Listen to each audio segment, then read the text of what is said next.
Let's consider the same research question. Does chlorhexidine bathing prevent hospital-acquired infections in critically ill patients? So once again, we have our patient or population, which is the critically ill, our intervention, which is chlorhexidine, and our outcome, which is hospital-acquired infection, our comparator being implicit in this example. So the first thing we're going to do is go to the Kornhauser Library website, library.louisville.edu/Kornhauser. And again, the reason that we do this is so that you are prompted for your login credentials at the appropriate time. You can get into the resources that you have access to. So down here under top links, we can find CINAHL. It's also available in the nursing portal under essential resources for nursing. CINAHL with full text. Now, the interface, while based on the same principle, is a bit different from PubMed. So instead of having one query box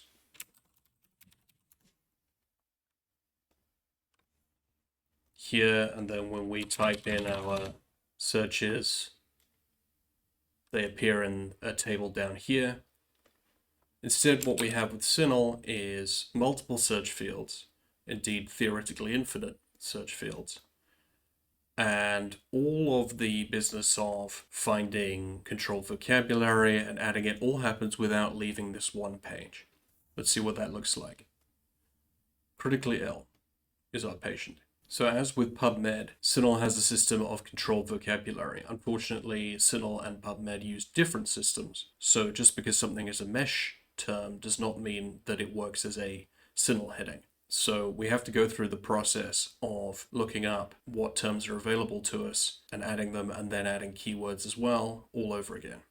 There's a lot of overlap between mesh and CINAHL headings, but there's not a one-for-one translatability, and the syntax is different. So we have to do the process each time for each separate database that uses a different system. So we click on CINAHL headings, which is down here, and we search critically ill. Scroll down, critically ill patients. Click on it. We have a scope note here, patients who are experiencing a critical illness. Related headings, critical illness. This is a feature that I like about CINAHL. If we look at the hierarchy, this is very much the same principle as the mesh hierarchy, where more deeply indented terms are more specific. So critically ill patients is underneath patients, which is underneath named groups, increasingly more specific as we go further to the right. Once you get to the end of the tree, there's nothing under critically ill patients. You end up with this grayed out box here, whereas ones that have more terms have a plus sign, they're expandable, and then you find more terms underneath. But here's the term, critically ill patients. Now, if we check that box, it enables this button marked Add to Search. But we can also have a look at critical illness, a disease or state in which death is possible or imminent. There we have our related headings, critically ill patients. So these two point to one another. They're clearly both relevant.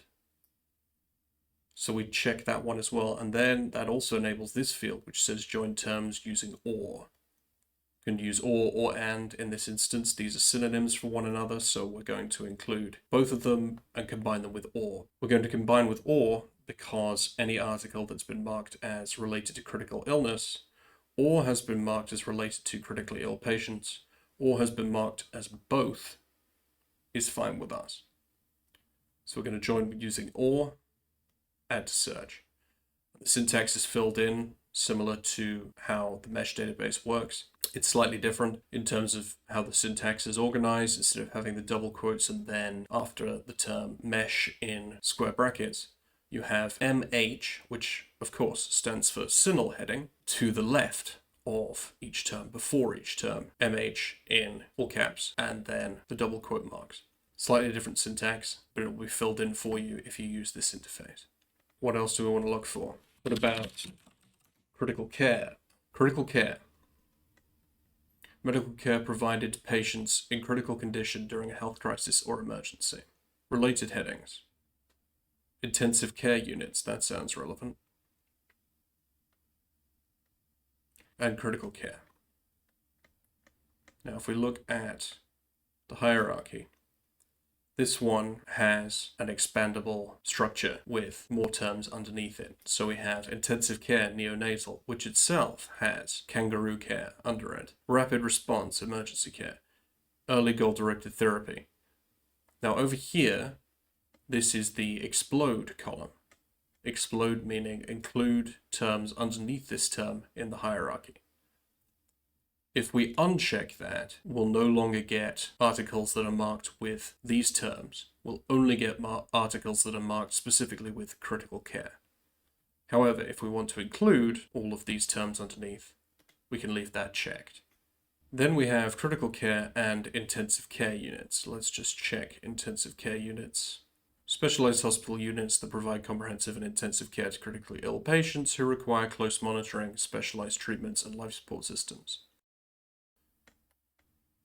We scroll down, there are terms underneath this in the hierarchy: coronary care, intensive care units pediatric, intensive care units neonatal underneath that, post-anesthesia care units, respiratory care units, stroke units. If we didn't want these, we could narrow it to specifically intensive care units.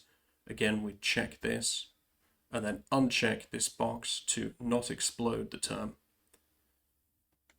But in this instance, we'd have no problem with matching any of these because they're just more specific kinds of intensive care units. We're not opposed to studies that took place in coronary care units or pediatric ICUs. So we're happy with intensive care units. We're happy with critical care.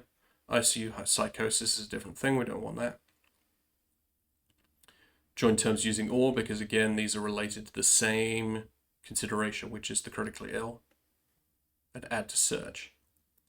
Annoyingly, it's going to put it in the second box, and there's not a lot you can do about that other than just cut or paste. Note these plus symbols. This is the written syntax for the explode column. If there's a plus there, it means that the term has been exploded. If there's no plus there, it means it hasn't been. If there's nothing underneath it, then there will be no plus. This is a subtle difference from mesh, where mesh terms by default are exploded, and in order to not explode them, you have to add specific syntax. We go to the mesh database. We search for a term, critical care. We say do not include mesh terms found below this term in the mesh hierarchy and add to search. It will fill in this syntax. So we've got mesh colon no exp, meaning do not explode. But by default, if you add it, you just get mesh. So there's a subtle difference in the way the two systems work. The explosion is explicit in the syntax here, unless it's not explodable. Okay, anything else? We go back to our results for critical care nurses. Registered nurses who care for acutely and critically ill patients with complex problems and conditions that require comprehensive care, constant monitoring, and treatment. Sounds relevant. Any study that involves care for the critically ill is going to involve critical care nurses in some capacity. If we scroll down to where the term is, underneath it we have burn nurses, coronary care nurses, pediatric critical care nurses, all relevant. So when we check that, we don't need to uncheck this button here, the explode checkbox.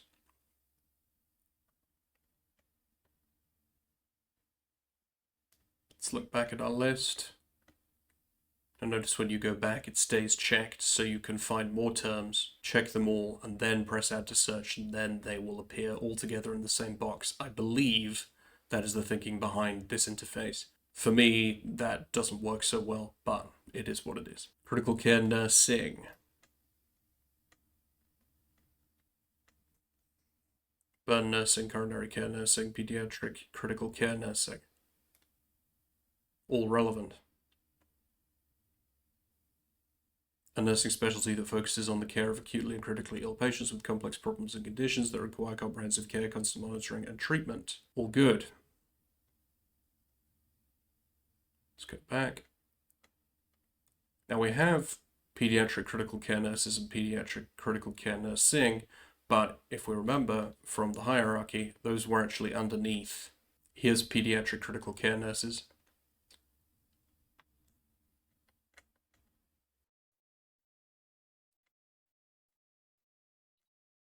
Here's pediatric critical care nursing is included within the hierarchy. If we added them individually, it wouldn't matter, it wouldn't change the search because they're already included, but there's no need to.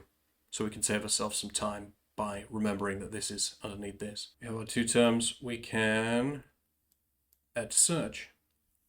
And again, we want these all in the same field because they're all related to the same concept. Join with or. And as with mesh, CINAHL headings are very imperfect, and we're going to find better results by using a combination of controlled vocabulary and keyword searching. So we're going to include keywords as well. So let's have or critically ill or intensive care or critical care. And there are many other synonyms that we could potentially have. Okay, on to our second term. Without leaving the page, we can then begin to search for our next term, which is our intervention, chlorhexidine. So, on the same page,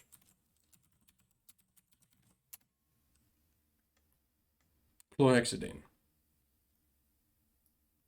A local anti-infective agent, commonly used as a disinfectant and as mouthwash. So the bottom of the hierarchy, so it can't be exploded. We're going to add it to search. Add it as a keyword as well. Then our outcome, hospital-acquired infection. CINAHL headings.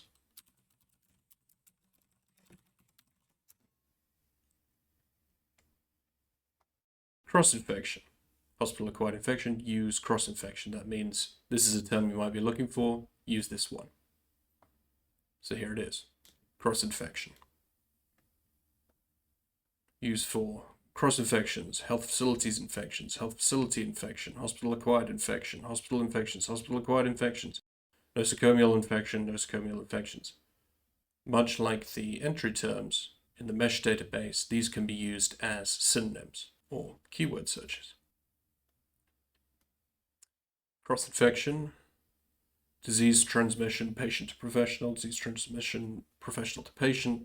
That's all a bit too specific. What we're interested in is cross-infection. Now, if we were looking for a specific kind of cross-infection, we could go further down the hierarchy. If we were interested specifically in catheter-related bloodstream infections, then the more specific, the better. But for now, we're just going to use cross-infection. Now, we only have one selected, so this is grayed out, but we can just add it to search. It appears in the box up here. And then we can add in our synonyms. Cross-infection, asterisk, or health facility. Now, notice we have health facilities infections and health facility infection. So again, we can use truncation. Health facility infection, asterisk for plural. And then that covers both health facilities infections and health facility infection, and their plurals. Or hospital acquired infection, asterisk, hyphenation doesn't matter, it will match either way. Or hospital infection, asterisk, or nosocomial infection, asterisk. Now, at this point, we'll be very tempted to hit this button. Don't do it just yet. First, as with PubMed, when we had our advanced search interface, the searches are down here, and we don't want to lose them, so we'd copy them and paste them into a document. Same deal here.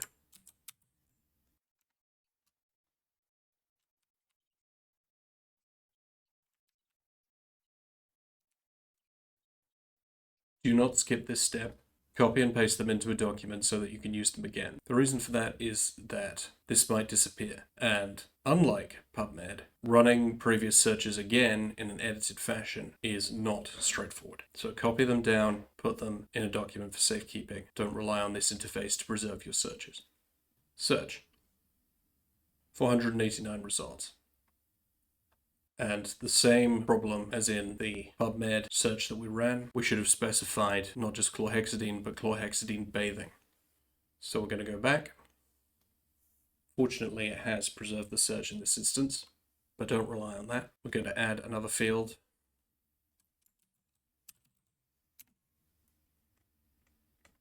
Bathing and baths. The immersion of all or part of the body in water for cleansing, personal hygiene, or medical treatment. These are all more specific standards. Hygiene, self-care, a bit broad. Water, way too broad. So the bottom of the hierarchy, so it doesn't need to be exploded. Add to search. Or bath asterisk to cover bath, baths, and bathing. Copy that. Add it to the document. Search again. 118 results. That's a lot better. Now, as with PubMed, we have filters that we can use. Once we're satisfied with our search and there's no more tweaking we want to do, we can use the filters that are available to us. Again, do not use the full text filter. Not a good way to narrow down your results. Things that you don't have the full text immediately, we can still get for you through into Library Line. So don't use that. Peer-reviewed. It's a good idea. Use peer-reviewed sources. Past 5 years, perhaps. Down to 24. Source type. Academic journals. It looks like there's some overlap here, so that's not actually going to narrow anything down, but narrowing to academic journals is reasonable. Then we can see more filters that are available to us. English language. We've got our publication date, databases. It's all going to be CINAHL, so don't bother with that. Major headings, don't use this. If you're going to specify major headings, do so in the search, not through this interface. Don't narrow by publisher, don't narrow by publication. It's not a good way of narrowing down your results. Plenty of good research is published in relatively small journals by independent publishers. Plenty of bad research is published by the greats. So this is not a good way of narrowing down your search results. Language, English. I assume those work the same. For whatever reason, this isn't checked when that was checked. Age, same as PubMed. It's not very precise. You'll notice the very low numbers, but may be relevant if you need to narrow down your results further. Gender, same deal. And again, it's going to narrow it down a lot. You may be excluding good data that it isn't marked as male or female, but it's stratified by gender in the results and you can still use it. So be very careful using age or gender filters. May or may not be a good idea. And geography.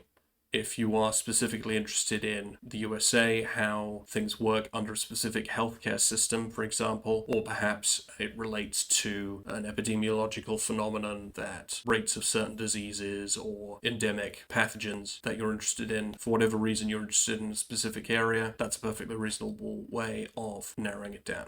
So we could narrow down to USA 13. Not in this instance, but we could. Hit apply to save the changes made. Knocked out a whole 2 results. Then, much like PubMed, each record has a page. We have our title, authors, other metadata. These are the CINAHL headings, which are confusingly marked as major subjects and minor subjects. They used to be called CINAHL subject headings, so that's a legacy of, but for whatever reason they haven't updated the copy here. The abstract, other metadata, DOI. Okay. Once you have your results set, check this box. Now notice it says 10 selected, not 22. This is one of the very irritating aspects of the CINAHL interface, which there's no easier way around. We could try saying select 1 to 50. That doesn't seem to work. If we select again, still says 10. So what we have to do, scroll to the bottom, show more. select the second page worth, scroll to the bottom, show more, and select the rest. Scroll all the way back up, and then we have 22 selected. Why you have to do this is beyond me. For whatever reason, CINAHL has not yet fixed this to make it easier to download references. It's a pain. Unfortunately, there's no way around it that I'm aware of. So, once you've selected all of your results, click the quote marks here, the Cite button. And by default, it's going to suggest that you copy citation. Do not do this. Go to Export Citation and export in RIS format. If you're using EndNote Web, you can use EndNote Web, but if you're using any desktop citation manager, export in RIS format. And that will download, and then you can open that in your citation manager. Now, unfortunately, there are some features that are missing. So it would be nice, for example, if we could, as with PubMed, go back to this interface and download all of our search history. We can't do that with CINAHL. Used to be able to, but under the new interface, you can't. We look at our recent activity. We have our search history, but we can't actually do anything with it. We can add it to a project if we have a MyEBSCO account, and then it's all organized together in a project. We can look at the details of it, and we can highlight it and copy it and paste it. But this has got the entire search. It's got each field's worth of query enclosed in parentheses and then joined together with AND. So copying this back into the interface would be a pain, which is why you should save the individual search fields in a document before proceeding with your search. You've got the filters that you use down here. A little bit of difficulty, you can highlight those and copy them and paste them into your document so you know what filters you applied in order to get the number of results that you did. We can save that search if we have a MyEBSCO account, but that isn't going to make it any more accessible. We still can't download it. We still can't rerun it after editing it. This interface is not very useful, and we can't reference searches by number. So we can't run individual searches and then combine them as we can in PubMed if we said